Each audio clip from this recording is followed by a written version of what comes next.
मान, सम्मान, इज्जत, dignity, honour, prestige, pride, worth, चाहे जो भी हो, लेकिन अगर ये ना हो तो आपके लाइफ में जो भी आपके पोजेशंस हैं वो सिर्फ और सिर्फ खोखली चीजें हैं।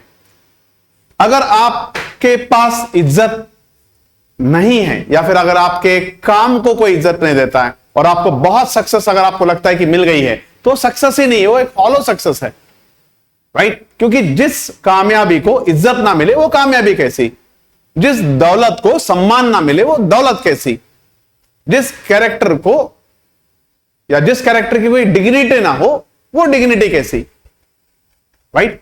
तो दुनिया में हर चीज, जो भी ह्यूमन एक्ट है, जो भी ह्यूमन वे ऑफ लाइफ है, जो भी इंसान की जिंदगी जीने का तरीका है वो एक तरह से मोहताज है, whole and soul totally dependent है इज्जत पर।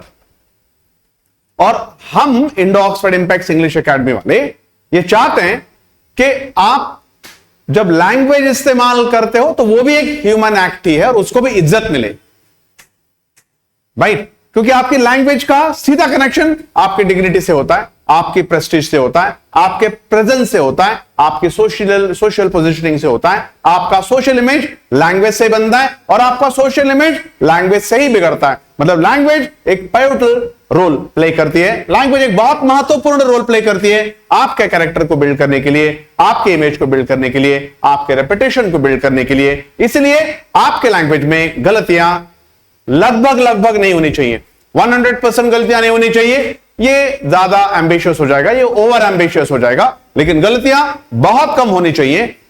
That should be R M. और इसीलिए मिस यूज्ड वोकैबुलरी एपिसोड 3 आ जा रहा है और एपिसोड 1 और एपिसोड 2 आपने डेफिनेटली देखा होगा। और Indo Oxford impact English academy के बिहाफ से मैं आपको एक बात कहना चाहूंगा कि ये जो सीरीज है इसको आप बिल्कुल मिस नहीं करना है, क्योंकि ये आपके इंग्लिश को फ्लॉरिश करेगी, या आपके इंग्लिश को ग्लोरीफाई करेगी, या आपके लैंग्वेज को डिसेंट बनाएगी। Let us start the session today. आज के जो 4 वर्ड्स हम सीखने वाले हैं, जो बहुत कॉमनली हम इसमें मिस्टेक्स करते हैं, और ये ऐसी मिस्टेक्स होती हैं जिसे हम इग्नोर भी कर देते हैं। देखिए, मिस्टेक अगर हो रही है, अगर आपको रियलाइज हुआ, फैंटास्टिक, आप you are always in a position to you may say get rid of the mistake. लेकिन मान लीजिए कि अगर आपकी मिस्टेक हो रही है, आपको पता ही नहीं चल रहा है, then you will create a blunder one day or it will lead to a blunder one day. Now, just now, right now, पहले हम इन 2 वर्ड्स के बारे में बात करते हैं, just now और right now। कॉमनली हम इनके अंदर कंफ्यूज हो जाते हैं और कॉमनली हम इनके अंदर मिस्टेक्स करने की बहुत संभावना होती है। There is every possibility that most of the people using just now and right now are bound to make mistakes. देखिए, जस्ट नाउ जब हम कब इस्तेमाल करते हैं? The act that is over, जो घटना हो गई, जो घटना हो गई, जो एक्ट हो गया, उसके लिए हम क्या इस्तेमाल करते हैं? हो गया मतलब अभी अभी हुआ लेकिन खत्म हो गया, हो अभी अभी हुआ लेकिन वो खत्म हो गया। नीचे हिंदी मीनिंग पड़ी, अभी अभी, जैसे मैं अभी अभी आया तो आप आ गए, अभी अभी मतलब उसका कनेक्शन एक ऐसे एक्शंस हैं जो बस अभी हुआ है, अभी हुआ है, थोड़ी देर पहले हुआ है, लेकिन हो गया है, पास्ट इवेंट हो जाता है। अभी अभी आया, I came just now, I had lunch just now, मतलब आपने खाना खा लिया, आप आ गए, right? I came from the office just now, मतलब आपका काम खत्म हो गया, आप अभी अभी आ गए। तो जो भी जस्ट नाउ बोलोगे तो काम खत्म हो गया, खैर अभी अभी हुआ लेकिन काम खत्म हो गया। लेकिन right now, at this very moment, अभी के अभी, जैसे हम बोलते हैं कि जो भी आप कोई काम या तो कर रहे हैं या फिर अभी के अभी आपको करना है बिना एक सेकंड गवाए। जैसे he is on call right now, तो एक्शन वहां हो रहा है, हो गया है नहीं। He is on call right now, right? He is on duty right now, तो आप यहां पर क्या लगा रहे हैं? राइट नाउ, तो वह एक्ट अभी चल रहा है। ओके, इसका और एक बात है अभी के अभी, like we have to move right now, अभी हमको निकलना ही है बिना एक थोड़ा भी समय गवाएं, राइट? तो ये थोड़ा सा फ्यूचर इवेंट हो जाता है, लेकिन आपको अभी क्या अभी करना है, ठीक है? जैसे अगर मान लीजिए कि कुछ भी दुर्घटना हो गई, कुछ हो गई, तो आपको अभी क्या भी निकलना है किसी की मदद करने के लिए। So you must move right now. या तो वो घटना चल रही है या फिर उसको इमीडिएट फ्यूचर में आपको अप्रोच करना है, बिल्कुल अगले ही मोमेंट आपको रिएक्ट करना है। तो आप क्या बोलोगे? Right now, right. जैसे फॉर एग्जांपल मान लीजिए कोई बच्चा है जो क्लास में होमवर्क करके नहीं लाया, तो टीचर उसको बोलेगी you have to do your homework right now. तो उसको होमवर्क करने में डेफिनेटली 10-15 मिनट तो लगेंगे, फ्यूचर एक्ट है, लेकिन उसको अभी के अभी करके दिखाना है। उसी पीरियड में, उसी मोमेंट में थोड़ा फ्यूचर का सेंस आता है उसके अंदर, या फिर कंटिन्यूस का सेंस आता है। या तो कोई एक्शन कंटिन्यूस चल रहा है, अभी के अभी जो चल रहा है, जैसे I am holding the class right now, okay. लेकिन अगर मान लीजिए मैं आपको बोलूं आप अभी लिखना शुरू करो, you start writing right now, तो डेफिनेटली उसका फ्यूचर सेंस तो आएगा ही आएगा, थोड़ा सा फ्यूचर का भी सेंस आ रहा है उसके अंदर, कंटिन्यूस या फिर फ्यूचर का सेंस आएगा। I hope your understanding. Next, as of now, till this moment. देखो अभी तक तो जो भी एक्ट हुआ है, आप उस लिमिट तक का, उस हद तक की बात कर रहे हैं कि अभी तक तो सब कुछ ठीक है, everything is good as of now. कोई बीमार है, कोई क्रिटिकल कंडीशन में है, अब मान लीजिए कि अगर मैं ऐसे बोलूं आपको everything is good as of now, अब तक तो सब ठीक ही है, मतलब हालत ठीक ठाक ही थी, मतलब बुरी थी, लेकिन मैं बोल रहा हूं कि एज ऑफ नाउ चिंता करने की कोई बात नहीं है, there is nothing to worry as of now, अब तक तो, इस मोमेंट तक तो, okay.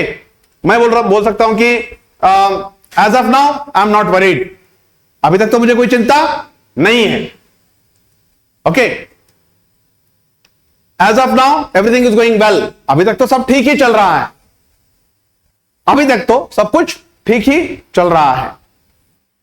Every now and then, देखो नॉट रेगुलरली और फ्रीक्वेंटली, आपको जब कभी भी वक्त मिलता है, जैसे कई सारे लोग हैं जो शहर में रहते हैं लेकिन वो एक्चुअल होता है गांव के, उनके खेत, उनका घर गांव में होता है लेकिन वो शहर में काम करते हैं, तो बोलते हैं कि जब भी हमें वक्त मिलता है हम अपने गांव जाते हैं, जब भी हमें वक्त मिलता है, जब भी हमें वक्त मिलता है, तो आप क्या बोलोगे? Every now and then. I visit my native every now and then, जब कभी मुझे वक्त मिलता है, जब कभी मुझे समय मिलता है, तो मैं अपने गांव जाता हूं। I watch movies every now and then, every now and then मतलब जब कभी मुझे समय मिलता है तो मैं मूवीज देखता हूं, right. Like if I tell एक general day to day example में, ठीक है, कि अगर हम बोलेंगे कि I do charity every now and then, मतलब मैं दान धर्म करता हूं, जब भी मुझे कोई समय मिलता है तो मैं दान धर्म करता हूं, जब भी मौका आता है, जब भी मुझे समय मिलता है, तो मैं कोई ऐसा रेगुलरली फ्रीक्वेंटली नहीं करता। अब जब वो बात बन के आती है, जब कंडीशंस कंडीसिव हो जाते हैं, जब एनवायरनमेंट काफी फ्रेंडली होता है, या फिर वो इकोसिस्टम बिल्कुल मेरे लिए ठीक है, कंडीसिव है सिचुएशंस मेरे लिए, हालात बिल्कुल सही हैं, तो मैं, जैसे संडे की छुट्टी मिलती है तो हर संडे को तो मैं गांव नहीं जाता हूं, लेकिन अगर मान लीजिए हर 4 संडे को, हर 5 संडे को, महीने में 2 बार, तो आप क्या बोलोगे? Every now and then. I hope your understanding. यहां पर हम एग्जांपल देखते हैं, आपको और भी क्लैरिटी आ जाएगी। I saw him at the cafe just now, मैंने उसे अभी अभी कैफे में देखा, तो देखा मतलब हो गया, आप कैफे के बाहर आ गए, ये पास्ट इवेंट है, हो गया। She called me just now to confirm the meeting, तो आपने कॉल खत्म, आपका कॉल खत्म हो गया है। She called me just now मतलब आप अभी जब मुझे बता रहे तो आपने उससे कॉल पे बात कर ली, लेकिन अभी अभी हुआ है, वो एक बहुत ही रिसेंट इवेंट है, इमीडिएट रिसेंट इवेंट है, लेकिन काम वहां पर खत्म हो गया। आई can't talk, I am busy right now. अभी आप देखिए कि ये जो सेंटेंस में जो आई है वो कंटिन्यूस में, काम अभी कर रहा है। आई can't talk, I am busy right now. तो आप कभी कभी देखते हैं कि टेम्पलेट्स भी आते हैं आपको मोबाइल पे, I can't talk to you right now आता है, जस्ट नाउ नहीं आता। He is watching TV right now। अगर मान लीजिए वहां कोई बंदा जो टीवी देख रहा है, is watching right now, तो कंटिन्यूस एक्ट में है, वो चल रहा है वहां पे वो। I go for a run every now and then। अब देखिए मुझे रोज तो रन को जाना पॉसिबल नहीं होता है, क्योंकि थिंक इज दैट ऑफिस का काम होता है, सुबह जल्दी उठना पड़ता है, तो इतना टाइम हम नहीं निकाल पाते हैं। लेकिन जब भी हमें मौका मिलता है, जैसे कोई त्योहार है, या फिर जैसे मान लीजिए कोई छुट्टी मिल गई हमको, 1-2 दिन के हॉलीडेज मिल गए, या फिर संडेज को, जब कभी भी हमें वक्त मिलता है, जब कभी भी मुझे वक्त मिलता है, तो मैं रन पे जाता हूं। I go for a run every now and then. She visits her grandparents every now and then. वो जो लड़की है वो अपने ग्रैंड पेरेंट्स को, अपने नाना नानी या दादा दादी को, जब कभी उसे वक्त मिलता है तो वो उनसे जाके मिलते हैं। तो रोज तो जाके मिलते नहीं होगी, रोज ये बंदा तो रन पे नहीं जाता है। As of now there are no updates on the project. आपका एक कोई प्रोजेक्ट चल रहा है और आपका एक प्रोजेक्ट पे अभी नई कोई अपडेट्स नहीं आए। एज ऑफ नाउ अभी तक तो सब प्रोजेक्ट्स पे कोई नए अपडेट्स नहीं है, मतलब सिचुएशन स्टेटस को है, मतलब हाल देश का जैसे का तैसे बना हुआ है, जो हाल है उसी हाल में कोई चीज है तो हम लगाते हैं as of now. As of now he still the team captain. देखिए हमारे सक्सेसफुल कैप्टन रोहित शर्मा के बारे में बहुत सारे रूमर्स ऐसे फैल रहे थे कि शायद चैंपियंस ट्रॉफी के बाद वो रिटायरमेंट ले लेंगे या फिर अब हमारे कैप्टन नहीं रहेंगे। तो उन्होंने सारे क्लाउड्स को क्लियर कर दिया परसों और बोल दिया कि देखो मैं कहीं नहीं जा रहा हूं। आपने उनका एक वीडियो देखा होगा, मैं कहीं नहीं जा रहा हूं। तो हम क्या बोलेंगे, as of now he still the team captain. अभी तक तो रोहित शर्मा हमारी टीम, इंडियन टीम के कैप्टन है, अभी तक तो हैं। अब आगे वो नहीं बता सकते, लेकिन अभी तक तो वो हमारे कैप्टन, हमारे इंडियन क्रिकेट टीम के कैप्टन हैं। आई एम श्योर कि ये मोस्ट कॉमन कंफ्यूज्ड वोकैबुलरी का सेशन आपको अच्छी तरह समझ में आ गया होगा एंड आप अभी इसमें लगभग मिस्टेक्स नहीं करेंगे, क्योंकि देखिए मेरी कोई मिस्टेक नहीं हो सकती, ये ओवर कॉन्फिडेंस है। अगर मेरी मिस्टेक हो भी गई तो मैं अपने मिस्टेक को रिकॉग्नाइज कर सकता हूं, उसे करेक्ट कर सकता हूं, ये कॉन्फिडेंस है। I hope you understood everything. हमारे वीडियो को लाइक कीजिए, चैनल को सब्सक्राइब कीजिए, कंटेंट को फॉरवर्ड कीजिए और शेयर कीजिए। Thank you very much.